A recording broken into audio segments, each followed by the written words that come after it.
खास व्हिडिओ बनवायचं कारण की काही गोष्टी स्वतःला पण पटत नाहीत. तर अशा कोणती गोष्ट, तर आता जर बघितलं तर आता वाजलेत 7 वाजायला आलेत. माझं एक 10 मिनिटं घड्याळ पुढं आहे.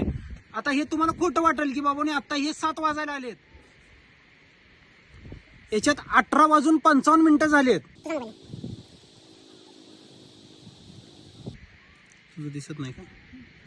आणि ह्याच्यात जर बघितलं तर ह्याच्यात पण 6:55 झालेत. सांगा काय एप्रिल चटणी किती महत्वाची असत्या आणि त्याच्यासाठी सनलाईट किती महत्वाचा असतोय.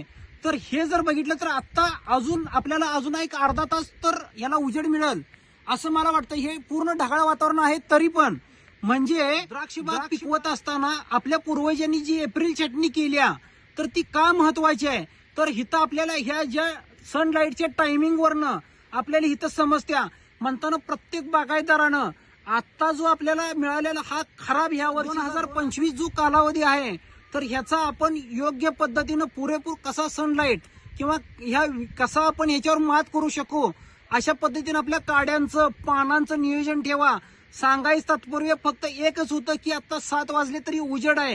हे एप्रिल चटणीसाठी किती महत्वाचं आहे हे आपल्याला लक्षात येत आहे. आणि आपल्या बागा ह्या अशाच पद्धतीने पिकवा. उगाच जास्त काड्या आणि जास्त हे करत बसू नका. प्रत्येक बागेच्या डोळ्यावर कसा मिळालेला सूर्यप्रकाश पडल याच्याकडे जास्तीत जास्त लक्ष द्या आणि आपली बाग येणाऱ्या वर्षासाठी जास्त माल घेऊन येण्यासाठी जास्तीत जास्त प्रयत्न करा.